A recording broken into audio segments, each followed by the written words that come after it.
de doméstica a juíza.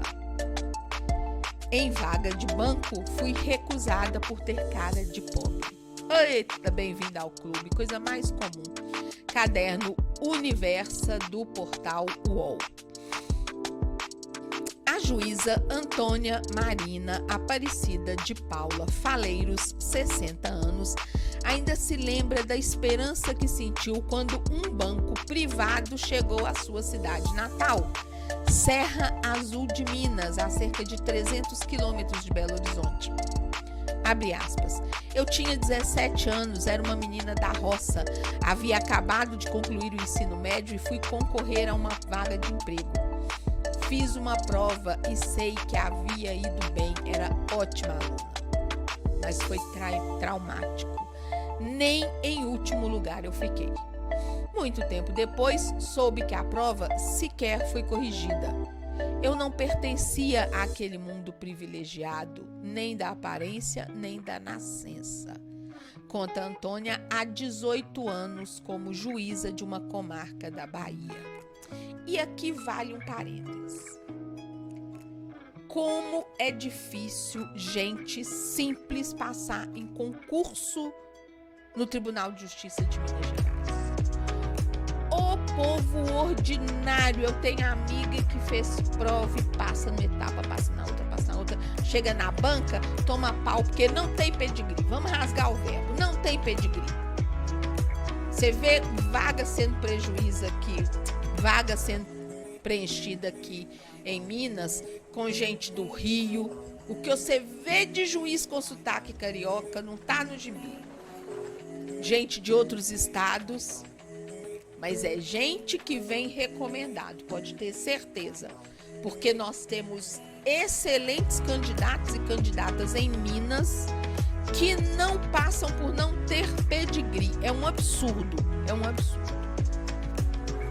Bom, foi a exclusão marcante pela cara de pobre na disputa pelo emprego que a levou a sair da cidade em busca de mais oportunidades.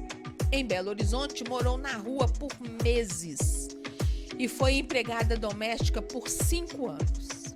Abre aspas. De onde eu venho, levo uma lição de disciplina, coragem, determinação de não desistir. É ilusão achar que todos estão no mesmo patamar de concorrência aos postos de poder. Meritocracia é uma ilusão em diferentes níveis do discurso. Quando Antônia chegou à capital mineira, acreditou que conseguiria abrigo. As pessoas lá na minha cidade diziam, vai que eu vou te dar uma força. Mas aí, quando você chega na porta da casa delas, ouve que elas não podem te receber porque a casa é pequena. Acolhida por parentes, logo arrumou trabalho como empregada doméstica, mas com salário impossível de pagar aluguel. Num determinado dia, ao terminar meu serviço de faxina, fui convidada a me retirar da casa onde estava. Fiquei sem ter onde dormir e fui para um ponto de ônibus aguardar o horário de voltar para o trabalho, e assim fui ficando. Foram cerca de 6 ou 7 meses na rua, até que uma desconhecida a recebeu em casa. Eu não faria isso nunca. Você tá doido? Você tá doido? Botar um desconhecido que dorme na rua é o que mais tem aqui em casa, né? Vocês não devem ter ouvido falar demais. Onde que eu vou colocar? Se eu tivesse o coração lindo da Rosiane Pereira de Souza Cruz para colocar uma pessoa moradora de rua dentro da minha casa, mas eu não tenho. E essa juíza encontrou, quando ela era doméstica, ela encontrou alguém que fez isso. Ela dormia no ponto de ônibus até o horário de ir para o trabalho e alguém então a acolheu. Continua a matéria. Sem qualquer romantização de sua história, ela conta que o percurso da doméstica que chegou ao alto cargo do judiciário foi uma longa caminhada. Aliás, foi uma longa caminhada, passo a passo, que começou quando, aos 22 anos, concorreu ao primeiro concurso público para ser oficial de justiça, que exigia apenas o ensino médio. foi o mais marcante, porque me tirou da rua e me deu o mínimo para sobreviver. Gente, que loucura! O curioso foi a saída que Antônia encontrou para estudar para a prova. A partir de restos de páginas de apostilas preparatórias descartadas no lixo. É fantástico a história dessa mulher, gente. Ela conta: fui até um cursinho e lá descobri que custava muito além do que eu poderia pagar com meu salário de doméstica. Então passei a recolher as cópias manchadas e inutilizadas que outros alunos jogavam no lixo. Em 1985, o novo emprego apresentou o mundo do direito a Antônia. Ou seja, ela passou no concurso para oficial, né? Carreira com a qual passou a sonhar e permitiu que a ex-trabalhadora doméstica fosse morar numa pensão e depois, então, cursar a faculdade. A partir daí, ela conta: todos os outros concursos foram só concursos. Foram muitos, mas não tiveram aquele impacto. A grande mudança já havia acontecido lá atrás. Nós temos um caso aqui em Belo Horizonte de 2 moradores de rua que passaram num concurso público, um deles em primeiro lugar, concurso público aqui da Prefeitura de Belo Horizonte, isso há alguns anos.